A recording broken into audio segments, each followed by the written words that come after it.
The PWHL has a new team, and we still have a lot of details to figure out, but we do know Vancouver is coming into the fold, possibly another team, and the United States takes gold once again at World Championships. We're going to talk about that, plus the return to play for the PWHL on today's episode of the Women's Hockey Report. This is the Women's Hockey Report, presented by Locked On NHL, your weekly look at the world of women's hockey. From the PWHL to the international stage, it's the Women's Hockey Report on the Locked On Podcast Network. Your team every day. Hello, women's hockey fans. Welcome back to the Women's Hockey Report, part of the Locked On Podcast Network. We're bringing you all things women's hockey once a week on a Saturday on the Locked On NHL channel. Erica L. Ayala here alongside Rachel Donner. And, we have another jam-packed episode, Rachel, but as we always do, let's do our vibe check first. What's good in your hood? I don't know if you know that meme on TikTok about moments that have you feel hosiers yell. But Hillary Knight did one of those after winning the gold medal, and that's pretty much the vibe we're going with right now. I mean, Hillary Knight is definitely a vibe. We are going to talk about that on today's show. For me,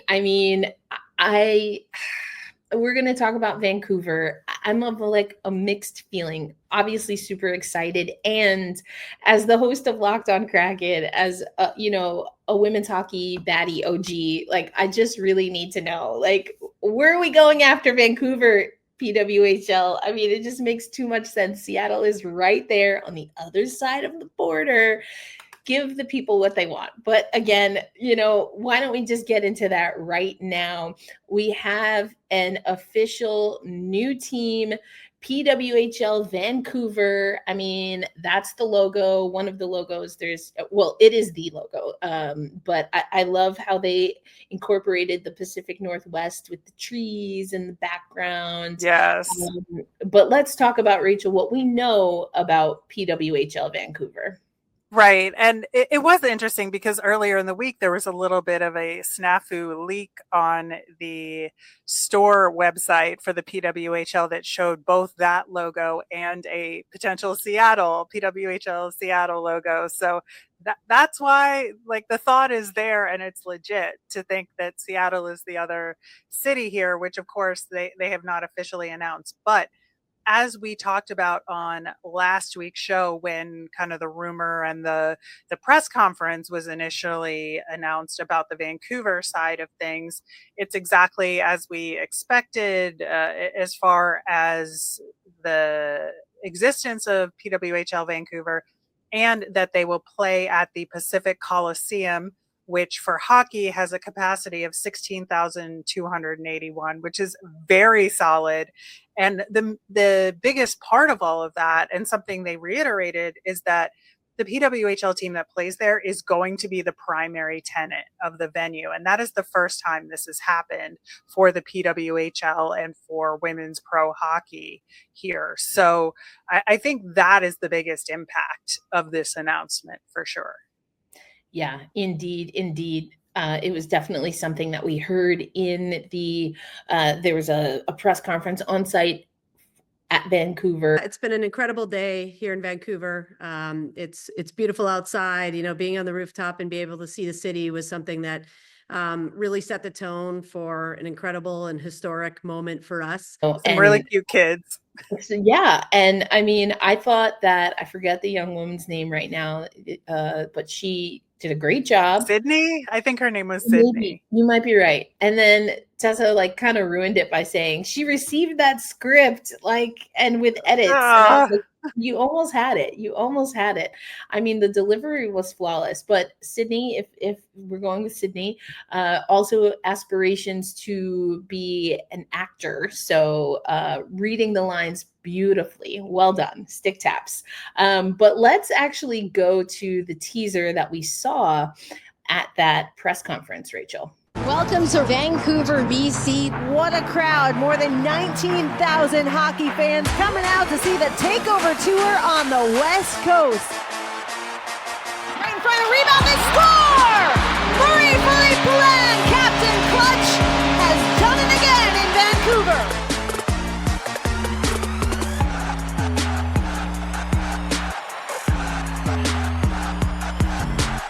The official attendance here in Vancouver, 19,038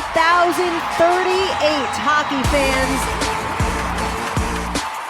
Yeah, let's see when I jump on that ice for warm-up. It was quite special. Honestly, to see these fans coming out and supporting us, it's been unbelievable, and really happy to be back in Vancouver.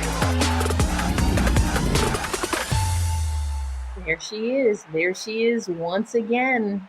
I mean, I love it. Just give me a little emerald green and I'm in, baby. Yeah.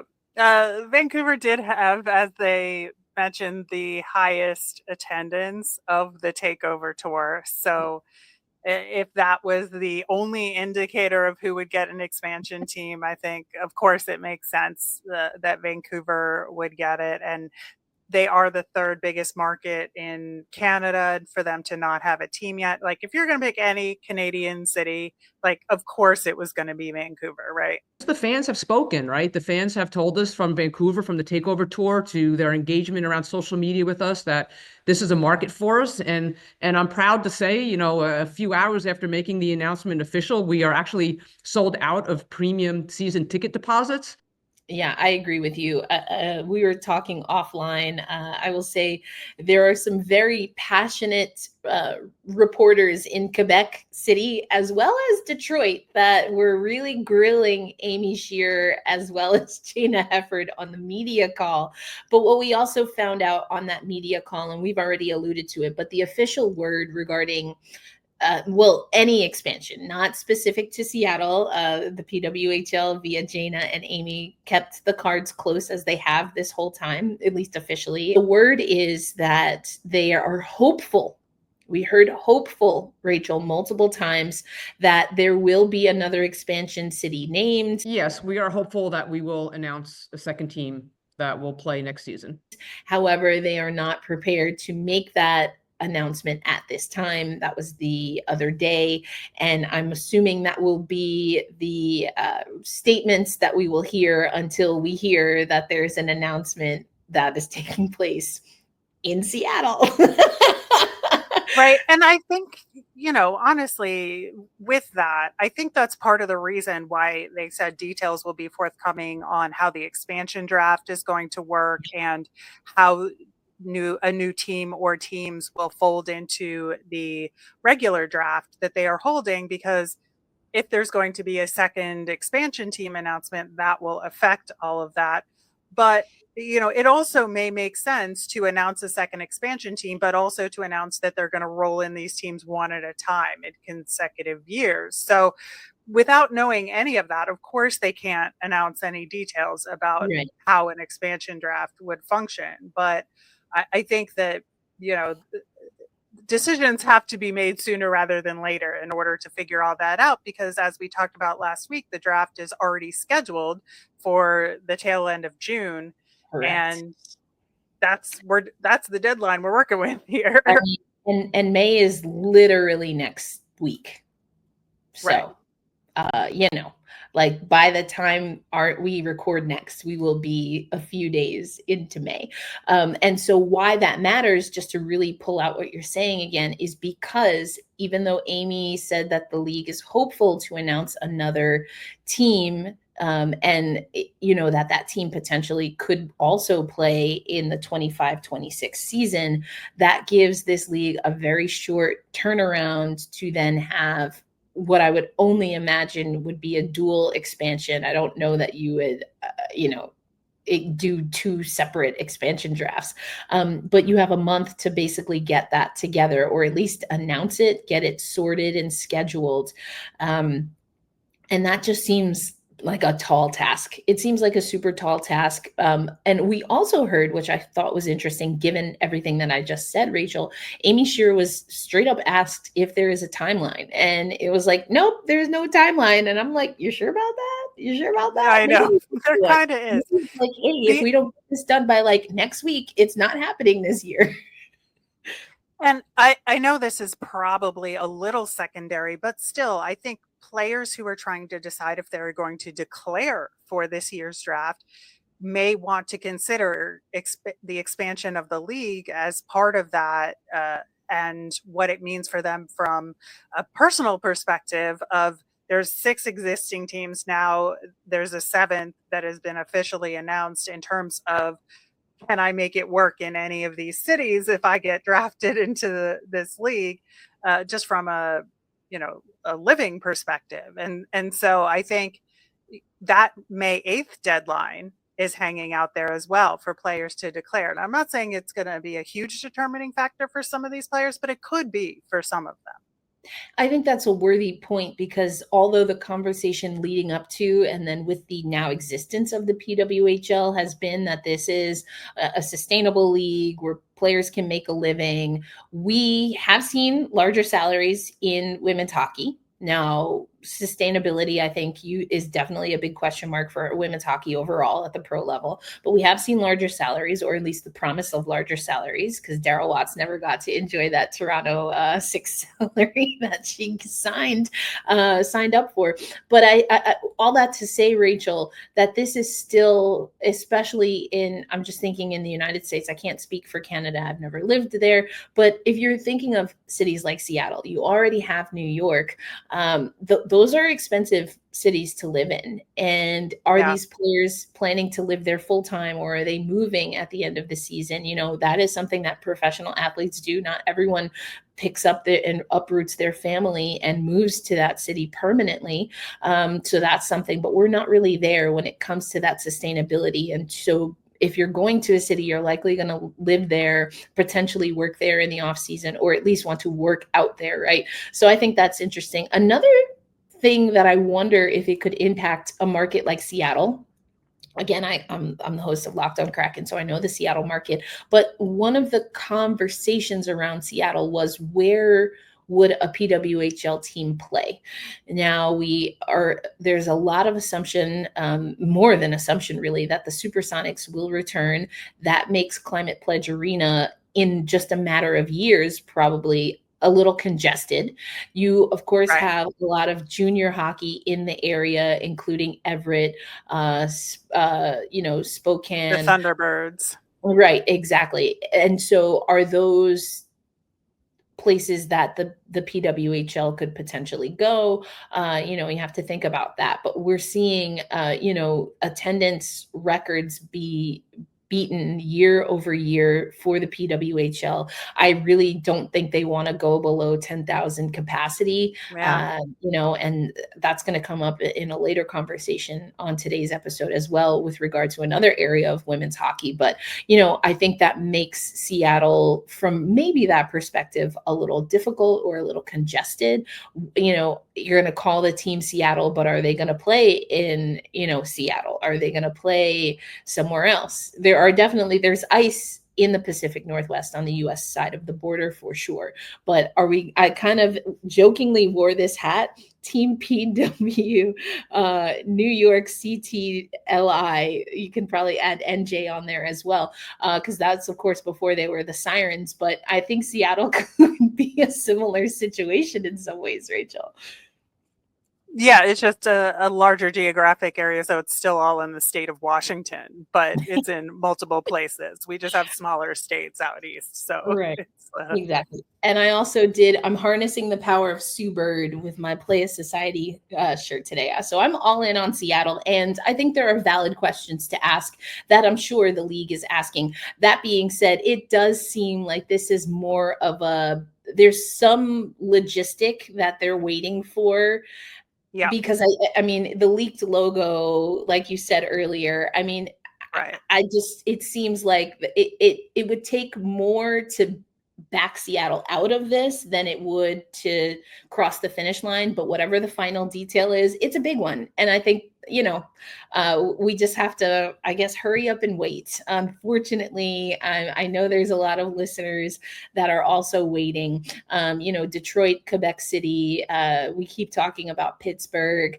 I think those are cities that they are likely still on the list. Amy Sure said, hey, if you're not the first expansion city, well, Vancouver is, so everyone else isn't. That doesn't mean you won't be one. It's just a matter of the logistics. So we will give you more when we know more. But PWHL Vancouver is official, and we will hopefully get some details regarding that expansion draft soon. Coming up on the Women's Hockey Report, let's do a callback to 2025 Women's World Championships. Once again, Rachel, the United States is the victor, but I feel like there's so many storylines that we're going to want to tease out of this one, so we will do that coming up on today's episode.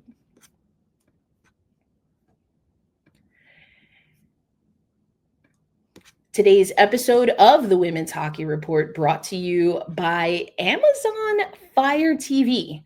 And if you are someone who's a gamer, did you know that your Fire TV can also work as an Xbox? You can turn any TV into your gaming and entertainment hub with Fire TV Stick 4K devices.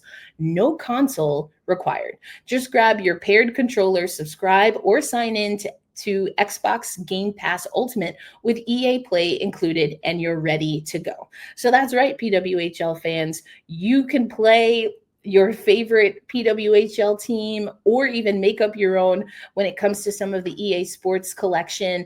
That includes, of course, any of the hockey games, as well as College Football 25, Call of Duty Black Ops 6, and Avowed. You can play them as easily as you stream your favorite shows. It's gaming made simple, and it's all on your Fire TV. With 4K streaming, you have access to more than 1.5 million movies and TV episodes from your favorite subscribes services like Netflix, Prime Video, Disney Plus, Max, and more.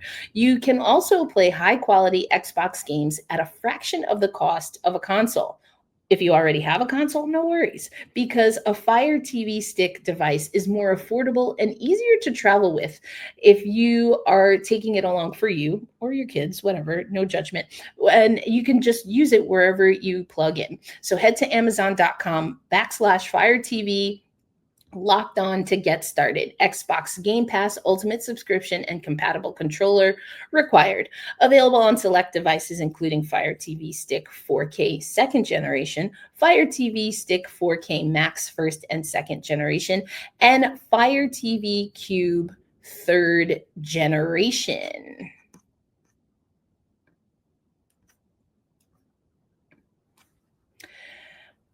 The United States, Rachel, at the top of the women's hockey table once again. Now, we talked about why we had our doubts, and I, for one, even changed my pick.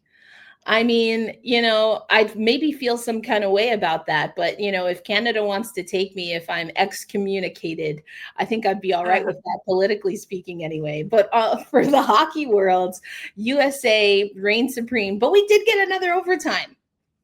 Because of course we did. I mean, it wasn't going to end any other way. Yeah, I think we were doubtful about Team USA, partially because they just weren't scoring at the rate we thought they should heading into the semifinals in a way that gave us confidence. And I think, they weren't putting away teams in the way that they should. And I think, they were able to step it up. Now, could you say there was a huge mistake that Canada made in that overtime that led to the Tessa Janicki game winner? Yes, absolutely. And Canada battled their way back toward the end of regulation and all of that. And I think ultimately one could argue that Canada played better in that game versus the US, but still lost. And sometimes that's just the way the puck goes, right?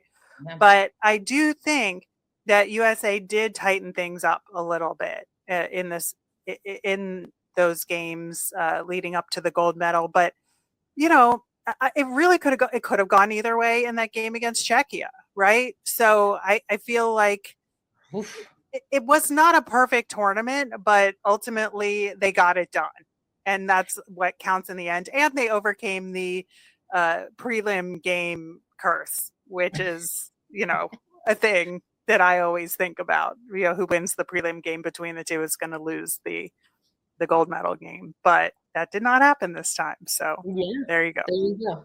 Well, there you go. 2025, changing things up there. You know, you mentioned Janicki, and it's something that we talked about, Rachel.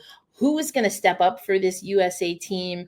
Also, really for either one of these North American teams, and I think it continues to be a pretty decent mix as far as people on the score sheet overall. But I think if we just look at the goal scorers, it seems like there's a changing of the guard happening for both sides here. I also love that we didn't talk about this too much just because of how our recording schedule goes. But, you know, we're going to talk about Hilary Knight and some of her accolades, including, you know, having a primary assist and a secondary assist on the Layla Edwards two Layla Edwards goals in the quarters and leading up to the gold medal game, or quarters and semis, I guess. You know, but you mentioned Janicki. I mean, Taylor Heise is a player that I don't know. She's like starting to get into maybe baby vet territory, which is so wild because it's not like she's, I know. you know, very well into her future or her career, excuse me. She definitely has a bright future, but she's kind of baby vet to me. Whereas, you know, Janicki, I think, is more of what I think of like that new class. Caroline Harvey, I think, also kind of baby vet, maybe, I think, but the baby vets are super small on USA right now. Right. The other thing about Taylor Heise, and I did post this on Blue Sky, but I feel like she's very predictable with her shot selection.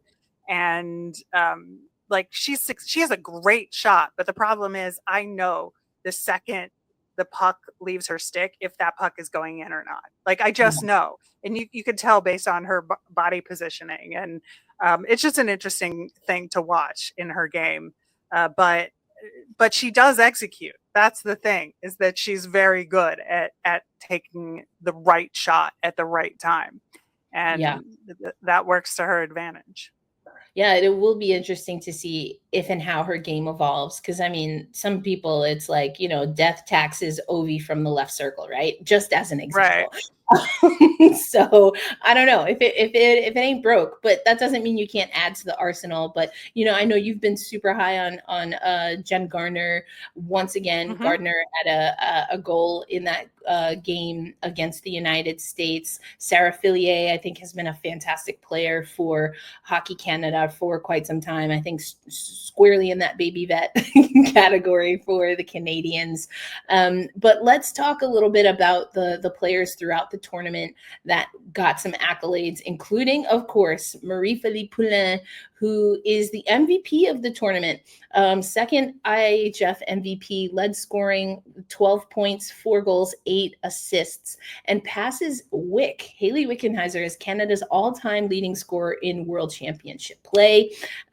Now Marie-Philippe Poulin has 89 points, so beating Wickenheiser's 86 points, but second only to Hilary Knight, who, as of the end of the tournament, if I did my math correct, which is a big question mark, but I believe should stand at 120 points now, Rachel. She got to her 50 assists at the end of the prelims and then added 3 assists. I mentioned 2 of them. So, yeah, I mean, again, Hilary Knight, Marie-Philippe Poulin just continue to lead the charge in modern hockey. But Wick still has the record when it comes to Olympics. We'll talk about that next season. But, I mean, MPP and Hilary Knight still getting it done, if maybe not with the game-winning goals in overtime of the gold medal match. Right. Yeah, and I think, you know, speaking of incredible veterans, Kelly Panic, like what a performance in this tournament as well. So very glad to see her on the media all-star team selected there. I think that is well deserved in this tournament for sure.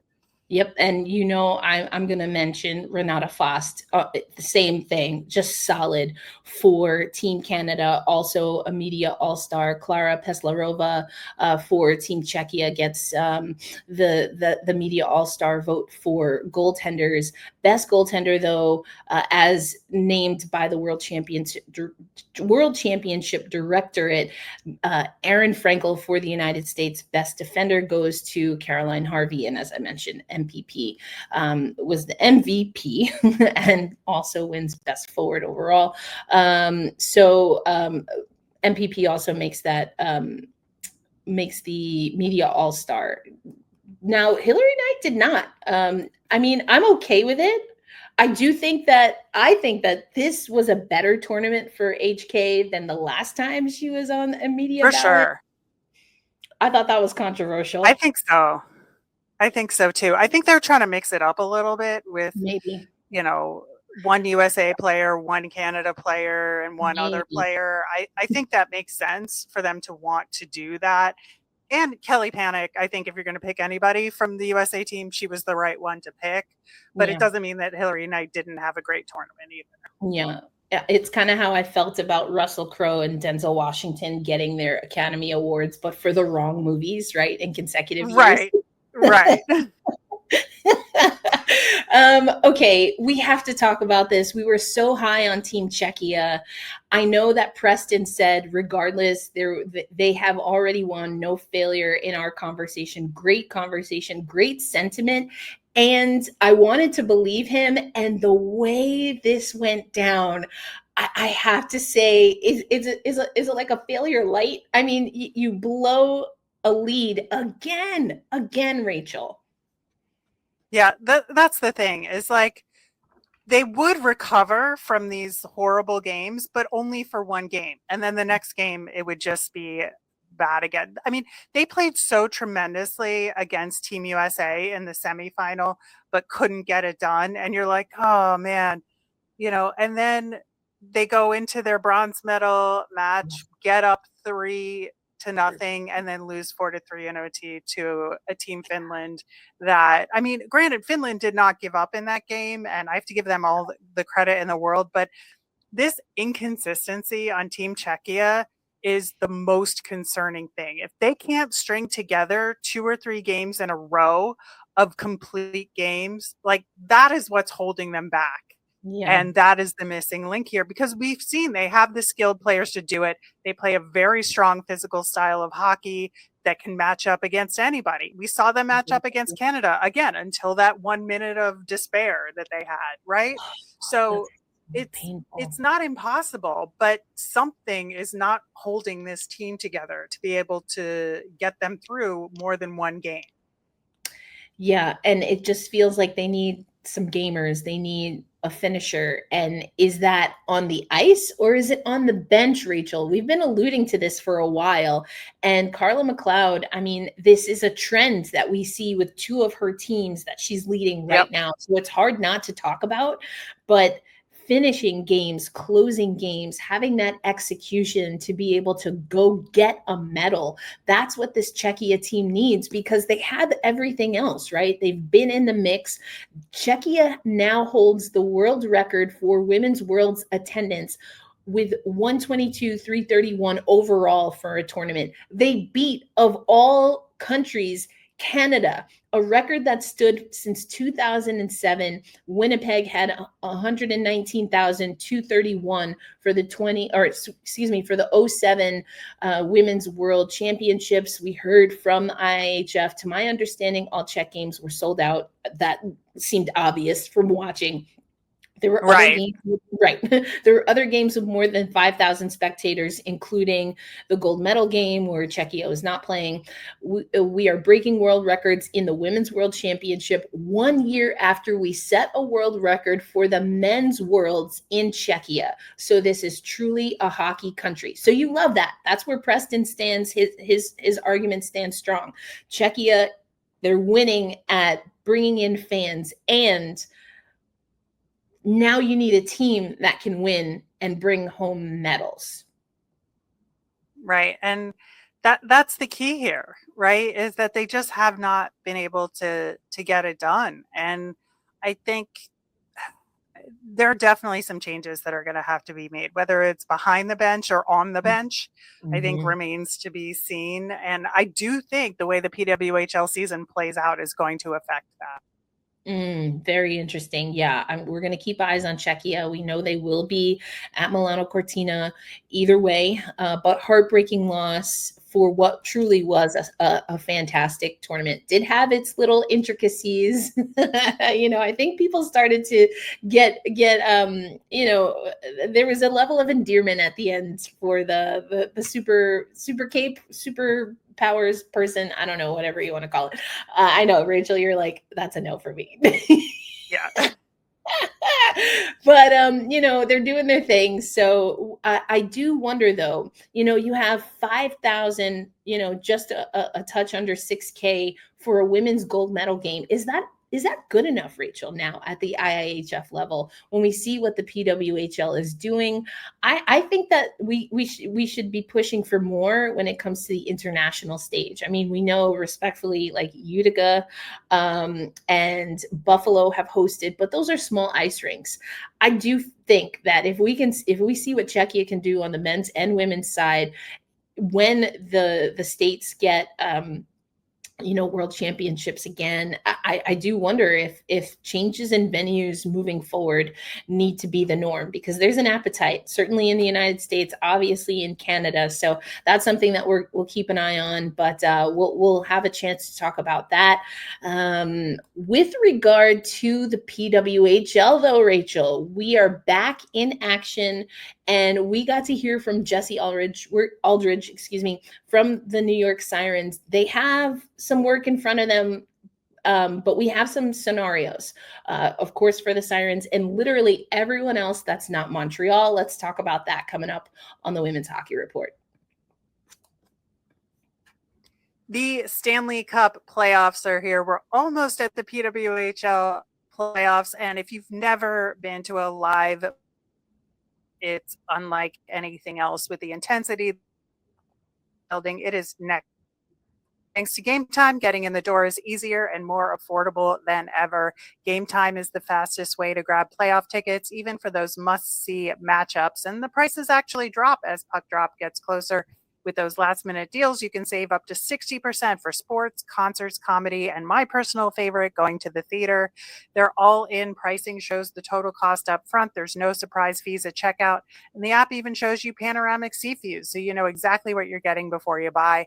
And with Game Time ticket coverage, I know I'm protected, whether it's a cancellation protection, job loss assurance, or their 24-hour return guarantee. So take the guesswork out of buying tickets with Game Time. Download the Game Time app, create an account, and use the code LOCKEDONNHL for $20 off your first purchase. Terms apply. Again, that's code LOCKEDONNHL for $20 off. Download Game Time today. Last minute tickets, lowest price guaranteed. PWHL back in action. We know that there is an expansion team, at least one, but we've got 6 teams, Rachel, well, really 5, that are waiting for their playoff fate. We already know Montreal has punched their ticket. They took care of that, Rachel, before we even got to World Championships. They weren't messing around. But we do have another team that's on the brink. And with as many scenarios as they have, I'm feeling pretty good that the Scepters will be the second team to punch their ticket. Yes, I believe so. Now, they have their first game back today at 2 o'clock. That's Saturday, depending on when you're listening to this, but as long as they get a single point in this game, so win or go into overtime, they will automatically get in. But they can get in if Ottawa loses to Montreal, or Ottawa wins against Montreal in a shootout, or Minnesota loses to New York on Sunday. So pretty much like they're going to get in. We're not worried about Toronto here. I think it's really the other teams that are in question. Even Boston, I'm not really worried about here. But except for the goaltending situation, which, as we know, Aaron Frankel was hurt in that gold medal game in Women's Worlds. And rock star Gwyneth Phillips comes in relief, puts on a tremendous show to wind up with the win in that game. And that's going to help Ottawa for sure in their quest to stay in playoff position here. But I do think Boston has an interesting question in terms of what they do in their goaltending choice here, because they do have the option of two goaltenders that just played in Women's Worlds, of course, Emma Soderberg from Sweden and Klara Peslarova, who was outstanding in net for Team Czechia. So I think they're okay no matter what, but not having Aaron Frankel certainly is a blow.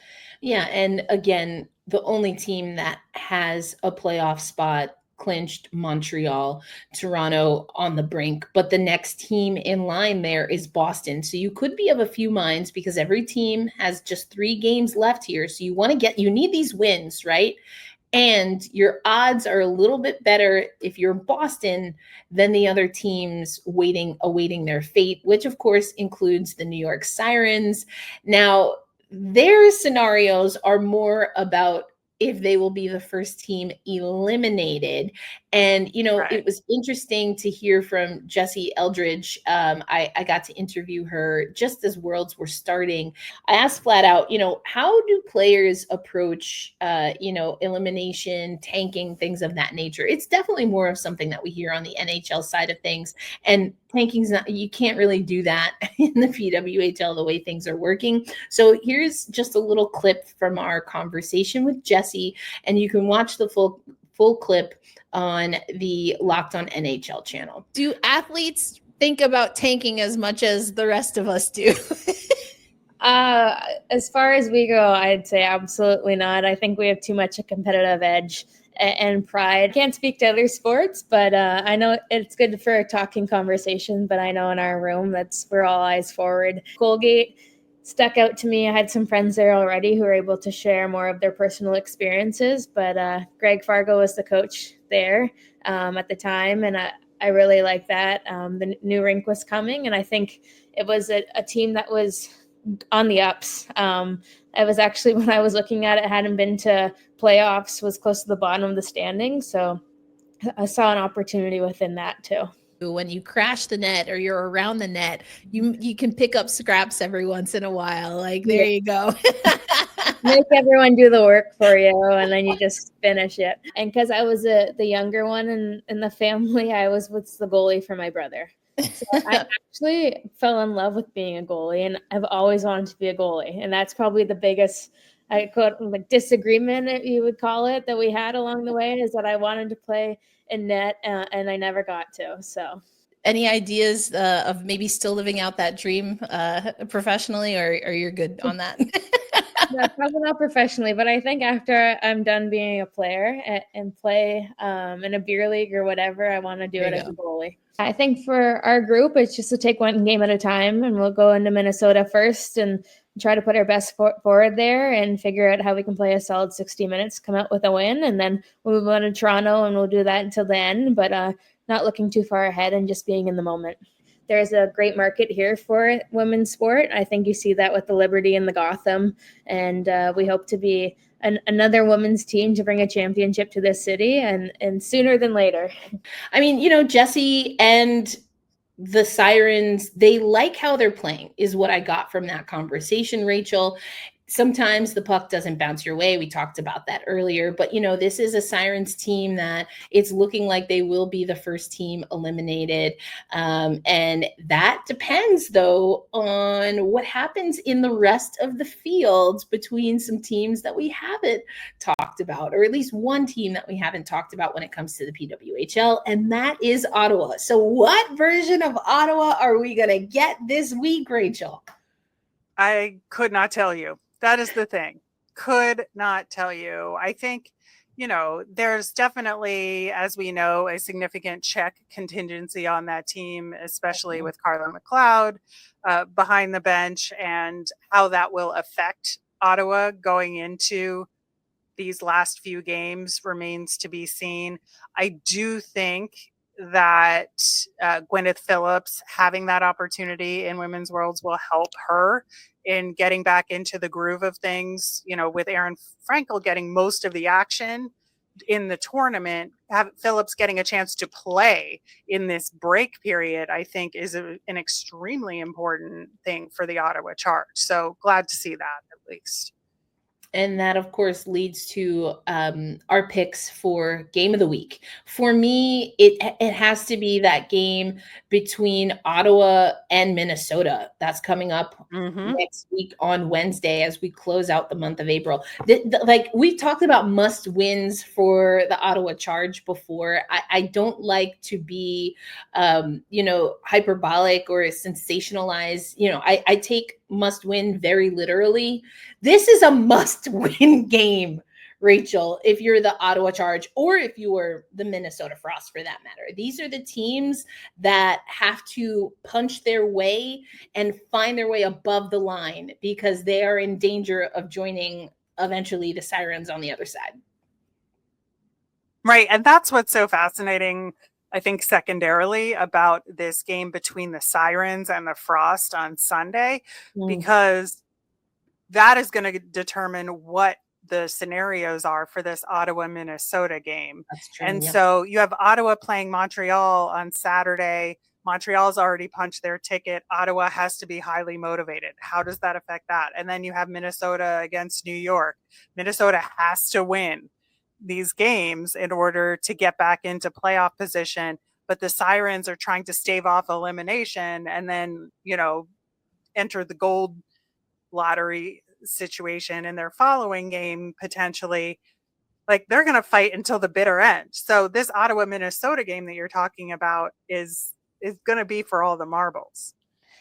It's so wild that this is how the schedule panned out, and we know that so there have been some updates to changes and rescheduling and things of that nature just because of some of the challenges that we had earlier in the season. But perhaps to end on a positive note or just an interesting note, I know, Rachel, you and I went to the PWHL game, the Takeover Tour in Raleigh. We were there together, and you had your heart set on getting some Ottawa Charge merch, and we weren't able to get it there. But there is a new partnership that the PWHL has announced with Lululemon. And these are some of the samplings. You can see that you get kind of, I guess, the Lululemon quality. I've never really worn Lululemon. I'm a little more of a curvy girl. So I've never really found anything for me personally. But I know Lulu is very popular, especially in the hockey landscape. So, I mean, these are clean. They're cute. I would have liked a little bit of a up the ante on the design personally, but if you're a Lulu person, you can get some of these starting this weekend.